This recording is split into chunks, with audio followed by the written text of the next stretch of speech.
Hello friends, எல்லோரும் எப்படி இருக்கீங்க? நாங்களும் நல்லாயிருக்கோம், நீங்களும் நல்லா இருக்கீங்க அப்படின்றதே நம்புகிறோம். எல்லாருமே வீட்டில் இருக்கிறதுனால முடிஞ்ச வரைக்கும் சேஃபாகவே இருங்க. இப்போது ஈவினிங் டைம் ஆகிட்டுருக்கு, நல்ல மழை வர்ற மாதிரி மேகம்லாம் இருட்டிக்கிட்டு இருக்கு, நல்ல காற்றடிக்குது. இப்போ வீட்டில் இருக்கக்கூடிய சாதாரண நேரத்திலே ஏதாவது ஸ்நாக்ஸ் நம்ம சாப்பிட்டுக்கிட்டு இருக்கணும்னு ஆசைப்படுவோம். இந்த நேரத்தில் இப்படி மழை அடிக்கும்போது சூப்பரான குழந்தைங்களுக்கு பிடிச்ச மாதிரி உள்ள ஈவினிங் ஸ்நாக்ஸ் இன்றைக்கி நம்ம செய்ய போகிறோம்.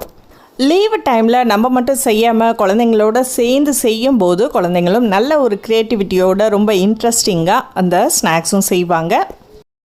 இதுக்கு தேவையான பொருட்கள் என்னென்ன அப்படின்றத பார்க்கலாமா? இப்போ 1/2 கிலோ அளவுக்கு உருளைக்கிழங்கு எடுத்துருக்கேன். அதை நல்லா வேக வச்சுட்டு மேலுள்ள தோலை எடுத்துகிட்டு நம்ம நல்லா சாஃப்டாக மசிச்சு வச்சுக்கணும். உருளைக்கிழங்க மசிக்கிற விதம் ரொம்ப ரொம்ப முக்கியம். அதாவது நீங்கள் நல்லா மசிச்சிருக்கணும். அந்த திப்பியாக உருளைக்கிழங்கு இருந்துச்சுன்னா உங்களுக்கு ஸ்மைலி பொட்டேட்டோ சரியாக வராது. இப்போ நல்லா மசிச்சிட்டோம். இப்போ 1/4 கப் அளவுக்கு பிரெட் கிராம்ஸ் எடுத்திருக்கேன்.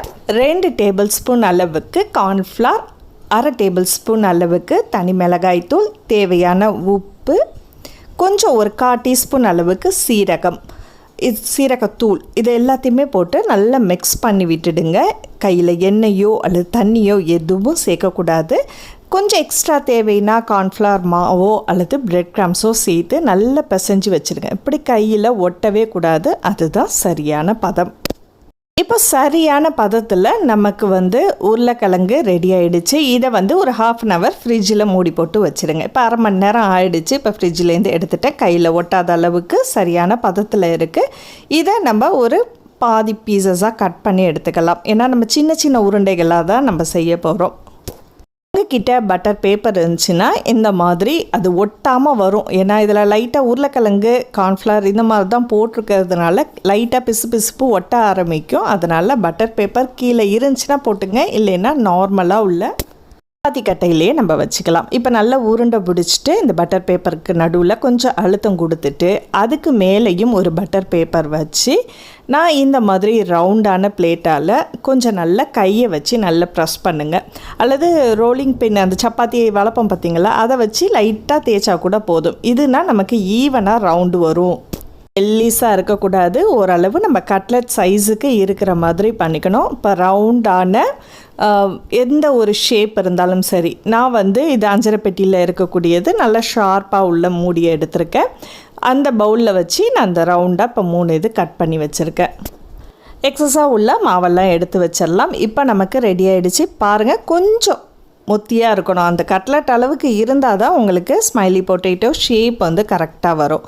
இதை ஸ்ட்ரா வச்சு 2 ஹோல்ஸ் போடுறேன். இது விருப்பப்பட்ட வடிவத்தில் நம்ம செய்யலாம். இது குழந்தைங்களுக்கு பிடிச்ச மாதிரி வேணும் அப்படின்றதுனால ஸ்மைலி பொட்டேட்டோ நம்ம இப்போ பண்ணிகிட்ருக்கோம்.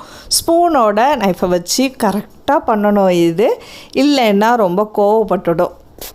ஸோ நம்ம தான் சாப்பிட போகிறோம் அப்படின்றதுனால நம்ம பண்ணும்போது கொஞ்சம் பர்ஃபெக்டாக பண்ணுவோம். குழந்தைங்கக்கிட்ட நீங்கள் கொடுத்தீங்கன்னா அவங்க இஷ்டத்துக்கு தான் பண்ணுவாங்க. ஸோ நமக்கு இப்போது ஸ்மைலி பொட்டேட்டோ ரெடி ஆகிடுச்சு. இதை நம்ம டீப் ஃப்ரை பண்ண போகிறோம். இப்போ ஒரு தவாவில் அல்லது நான்ஸ்டிக் பேனில் கொஞ்சமாக எண்ணெய் விட்டுட்டு எண்ணெய் காஞ்சதுக்கு அப்புறம் இப்போ நம்ம ஸ்மைலி பொட்டேட்டோவை போட்டு ஃப்ரை பண்ண போகிறோம். இது உங்கள் குழந்தைங்கள்ட்ட கொடுத்தீங்கன்னா ஆங்க்ரி ஃபேஸ் பண்ணுவாங்க, அப்புறம் ஸ்மைலி ஃபேஸ் பண்ணுவாங்க. என்னென்ன உங்களுக்கு விருப்பப்பட்ட டிசைனில் நீங்கள் செய்ய கொடுக்குறீங்களோ அந்த மாதிரி செஞ்சு நம்ம விதவிதமாக கூட பண்ணலாம். இதை அடுப்பை ரொம்ப ஸ்லோவாகவும் வைக்காமல் ரொம்ப ஹையாகவும் வைக்காமல் மீடியம் ஃப்ளேமில் வச்சு நல்லா குக் பண்ணி எடுத்துருங்க.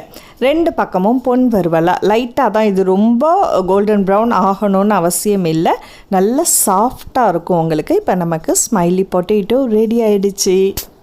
இங்கே நல்ல மழை பெஞ்சிகிட்ருக்கு. இந்த ஈவினிங் டைமில் பாருங்கள், நல்ல ரோடெல்லாம் சூப்பராக இருக்குது பார்க்குறதுக்கே. முடிஞ்ச வரைக்கும் வீட்டிலையே சேஃபாக இருக்கிறது ரொம்ப நல்லது. ஸோ இருங்க, குழந்தைங்க இந்த வேடிக்கை பார்த்துட்டு இப்போ ஸ்மைலி பொட்டேட்டோ சாப்பிட்டுக்கிட்டு இருக்காங்க. நீங்களும் உங்கள் வீட்டில் ஈவினிங் டைமில் இந்த ஸ்நாக்ஸாக ட்ரை பண்ணி பாருங்கள். இந்த வீடியோ உங்களுக்கு பிடிச்சிருந்துச்சுன்னா மறக்காமல் லைக் பண்ணிவிட்டு கீழே இருக்கிற ஷேர் பட்டனை ப்ரெஸ் பண்ணி உங்கள் நண்பர்களுக்கும் ஷேர் பண்ணுங்கள். அடுத்த ஒரு இன்ட்ரெஸ்டிங்கான வீடியோவில் சந்திப்போம். நன்றி.